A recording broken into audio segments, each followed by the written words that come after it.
बिस्मिल्लाहिर्रहमानिर्रहीम। अस्सलाम वालेकुम स्टूडेंट्स।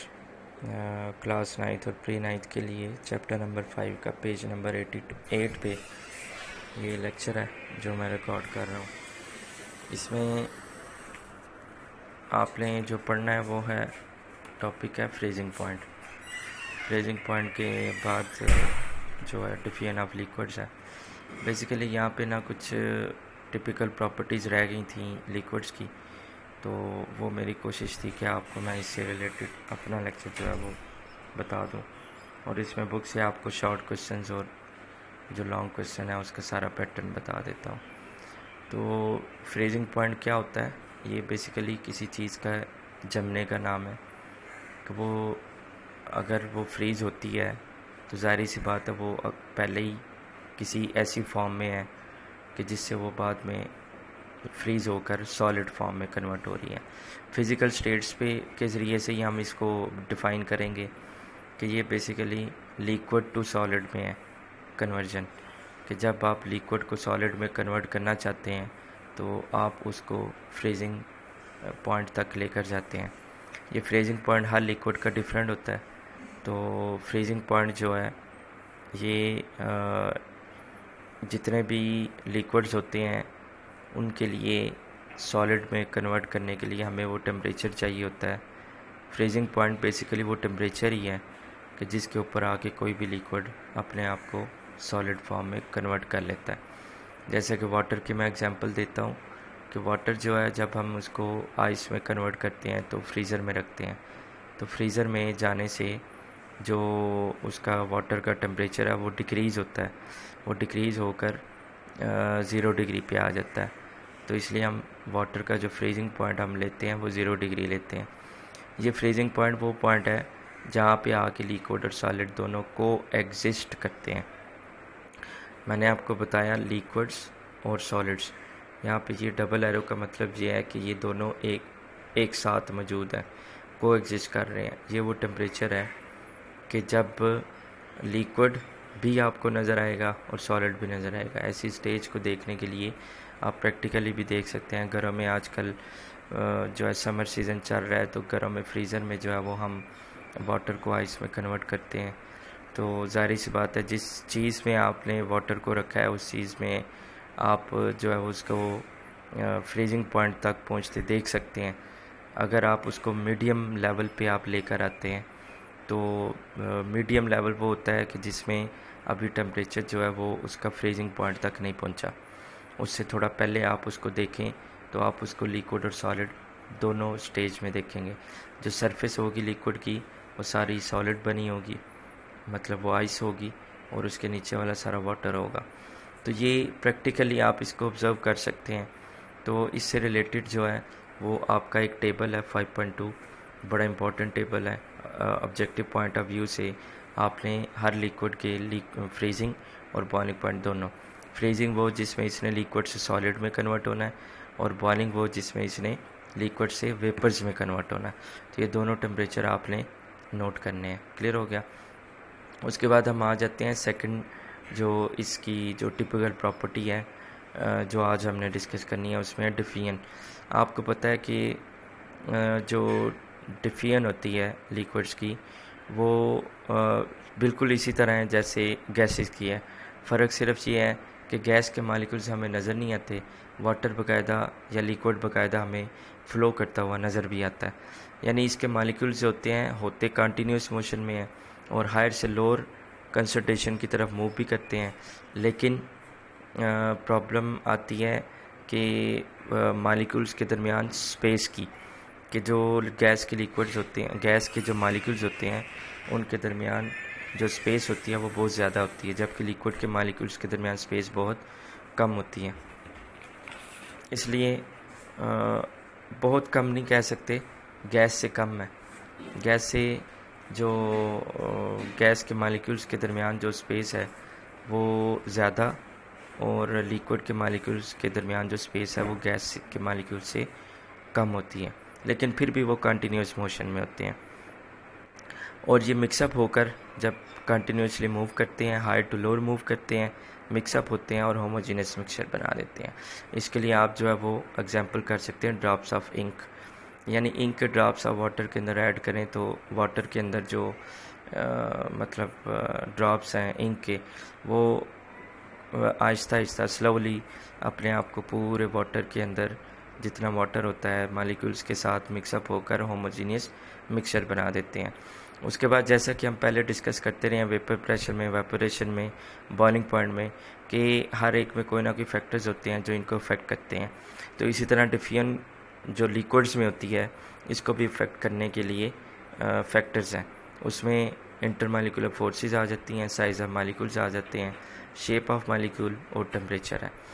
तो यहाँ पे हम 1 बाय 1 देखेंगे, जैसा कि मैं आपको ऑनलाइन क्लास में बता चुका हूँ कि हर फैक्टर के लिए अलग-अलग आपने शॉर्ट बनाने हैं। तो वो मैं आपको बुक से जब मैं बताऊँगा तो आप वहाँ से नोट कर लीजिएगा कि बुक पे कैसे आपने इनको जो है कन्वर्ट करना है, शॉर्ट कैसे स्टेटमेंट बनानी है। तो मैं पहले इसको एक्सप्लेन कर दूँ कैसे फैक्टर जो लिक्विड को अफेक्ट करते हैं, लिक्विड्स को अफेक्ट करते हैं। उसमें इंटरमॉलिक्यूलर फोर्स है। आपको पता है कि स्ट्रॉन्ग इंटरमॉलिक्यूलर फोर्सेस भी होती हैं और वीक भी होती हैं। ऐसे लिक्विड जिनमें इंटरमॉलिक्यूलर फोर्सेस स्ट्रॉन्ग होती हैं उनके लिए डिफ्यूज़ होना थोड़ा मुश्किल होता है, क्योंकि वो एक अरेंजमेंट होती है उनकी, तो इसलिए जिनकी स्ट्रॉन्ग होती हैं वो इजीली डिफ्यूज़ नहीं कर पाते, लेकिन जो वीक होते हैं वो इजीली डिफ्यूज़ कर जाते हैं। साइज़ ऑफ मालिक्यूल की बात करें तो कुछ बिग साइज़ मालिक्यूल्स होते हैं और कुछ जो है स्मॉल साइज़।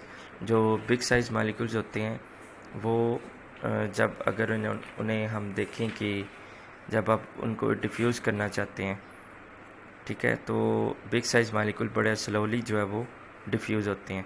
इसके मुकाबले में अगर आप स्मॉल साइज़ मालिक्यूल्स की बात करें तो वो इजीली डिफ्यूज़ होते हैं। इसमें हम कंपेयर कर लेते हैं वाटर और अल्कोहल की, या वाटर और अल्कोहल को कंपेयर कर लें हनी के साथ। हनी जो है diffuse slowly in water than alcohol in water. उसकी वजह ये है कि हनी जो है उसके बिग साइज़ मालिक्यूल्स हैं, जबकि अल्कोहल के स्मॉल साइज़ मालिक्यूल्स हैं। तो इस तरह आप उनको जो है कंपैरिजन से बता सकते हैं कि साइज़ ऑफ मालिक्यूल कैसे लिक्विड्स को अफेक्ट करता है। उसके बाद आ जाते हैं शेप ऑफ मालिक्यूल्स। जो मालिक्यूल्स की शेप होती है, एक रेगुलर शेप होती है और एक इर्रेगुलर शेप होती है। ऐसे मालिक्यूल जिनकी रेगुलर शेप होती है वो जल्दी से जो है डिफ्यूज़ होते हैं। उसकी वजह ये है कि ऑलरेडी उनका एक पैटर्न बना हुआ अरेंजमेंट है मालिक्यूल्स की, तो उनको डिफ्यूज़ करना आसान होता है। यही अगर इर्रेगुलर होंगे, बेतरतीब होगी उनके मालिक्यूल्स के दरमियान, तो वो उनको एडजस्टमेंट के लिए या डिफ्यूज़ होने के लिए, एक जगह से दूसरी जगह मूव करने के लिए भी अपने आप को एडजस्टमेंट उनकी करनी पड़ती है। यानी वो रैंडमली कभी भी जो है डिफ्यूज़ नहीं हो सकते, कि गैस तो है नहीं है। इसलिए लिक्विड के मालिक्यूल्स जो हैं वो ईज़िली जो है डिफ्यूज़ हो सकते हैं अगर वो रेगुलर शेप है। उसके बाद टेम्परेचर पे बात कर लेते हैं कि टेम्परेचर जो है उसके साथ डायरेक्ट रिलेशन है डेंसिटी और डिफ्यूजन का। Diffusion rate of diffusion increases as the temperature increases. So हम कह सकते हैं कि हाई टेम्परेचर पे रेट ऑफ डिफ्यूजन हाई होगा और लो टेम्परेचर पे रेट ऑफ डिफ्यूजन लो होगा। इसके बाद हम बात कर लेते हैं डेंसिटी की। डेंसिटी जो है वो उसका फार्मूला आपके जहन में होना चाहिए। जो डेंसिटी है उसका फार्मूला होता है मास ओवर वॉल्यूम। अब इसको हमने गैस में भी डिस्कस किया था। जब गैस की डेंसिटी के बारे में बात कर रहा था तब भी मैंने ये फार्मूला आपको बताया था कि इस फार्मूले के ज़रिए से आप इनकी डेंसिटी का जो है वो बता सकते हैं कि डेंसिटी पे क्या फ़र्क पड़ता है। तो अगर लिक्विड्स की बात करें तो लिक्विड्स के जो मालिक्यूल्स होते हैं गैस के मुकाबले में उनकी स्पेस जो है वो कम होती है। गैस के मालिक्यूल अगर बहुत ज़्यादा उनके दरमियान स्पेस है, लेकिन जो लिक्विड्स हैं उनके दरमियान जो स्पेस होती है वो बहुत कम होती है। अगर फ़र्ज़ करें ये एक पैटर्न है गैसेस के मालिक्यूल्स का, तो अगर मैं लिक्विड्स के मालिक्यूल्स की बात करूं तो मैं भी उनका इस तरह से पैटर्न है।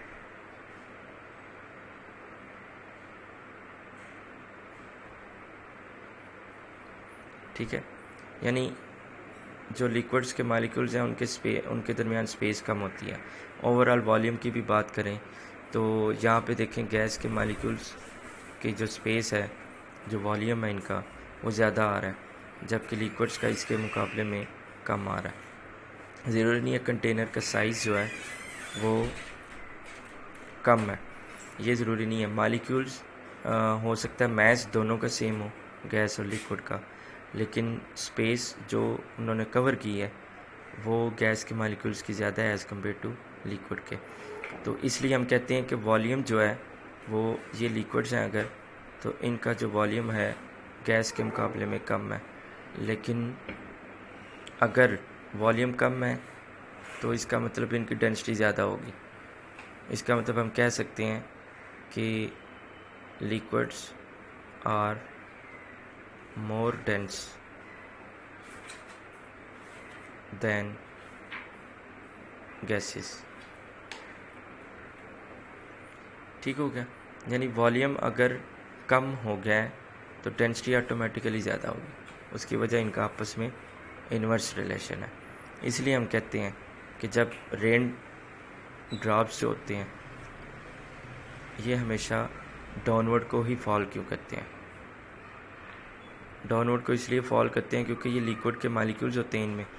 दूसरी बात, इनकी डेंसिटी जो है वो ज़्यादा होती है, एयर से इनकी डेंसिटी ज़्यादा होती है, एयर की डेंसिटी कम होती है, और इनकी अपनी डेंसिटी जो है ज़्यादा होने की वजह से ये इजीली एयर में से ड्रॉप कर जाते हैं नीचे को, यानी डाउनवर्ड को ये फॉल करते हैं। हमेशा ये डाउनवर्ड को इजीली फॉल करते हैं क्योंकि इनकी डेंसिटी ज़्यादा होती है। ठीक है, अब मैं आपको बुक से जो है वो इनके शॉर्ट क्वेश्चन मार्क करा देता हूँ, जितने मैंने आपको ये एक्सप्लेन किया है टॉपिक। लिक्विड्स यहाँ पे ख़त्म होते हैं और उसके बाद सॉलिड स्टेट है। सॉलिड स्टेट्स के ऊपर मैं सेकंड वीडियो बनाऊँगा और उसके ऊपर आपको ये सारा लेक्चर समझाऊँगा। अब शॉर्ट क्वेश्चन देख लें। सबसे पहले फ्रीजिंग पॉइंट है, इसको आपने लिखना है डिफाइन फ्रीजिंग पॉइंट, सारी डेफिनेशन है। ये टेबल, ये जो है ऑब्जेक्टिव पॉइंट ऑफ व्यू से है, इसलिए ये आपने जस्ट लर्न करना है। इनकी वैल्यूज़ देखें। फ्रीजिंग पॉइंट हर एक का, डाईइथाइल ईथर ऑर्गेनिक कंपाउंड है, अल्कोहल ऑर्गेनिक कंपाउंड है, वाटर पोलर है, एन ऑक्टेन ऑर्गेनिक है, एसिटिक एसिड ये एसिड है। तो इनके फ्रीजिंग और बॉइलिंग पॉइंट दोनों जो है वो आपने याद करने हैं, ऑब्जेक्टिव पॉइंट ऑफ व्यू। उसके बाद डिफियन है, ये है डिफाइन डिफियन। इसमें एग्जांपल थोड़ी सी उसने एक्सप्लेन कर दी है, तो आप इसको अगर कम करना चाहते हैं कम कर लें। ठीक है, यानी यहाँ पे आप लिख दें when few drops are added in beaker of water, ink molecule move around से आगे आप 10 डिफ्यूजन हैज़ टेकन प्लेस। यानी ये वाली लाइन आप काट दें तो बाकी की डेफिनेशन आप कर सकते हैं। क्लियर हो गया? तो ये डिफाइन डिफ्यूजन है, ये था डिफाइन फ्रीजिंग पॉइंट। उसके बाद फैक्टर्स, ये पहला फैक्टर है इंटरमॉलिक्यूलर फोर्सेस का, फिर साइज ऑफ मॉलिक्यूल, शेप और टेम्परेचर। यानी हर एक के लिए अलग-अलग आपने शॉर्ट बनाना है। जैसे पहले के लिए आप बनाएंगे how intermolecular forces affect diffusion of liquids.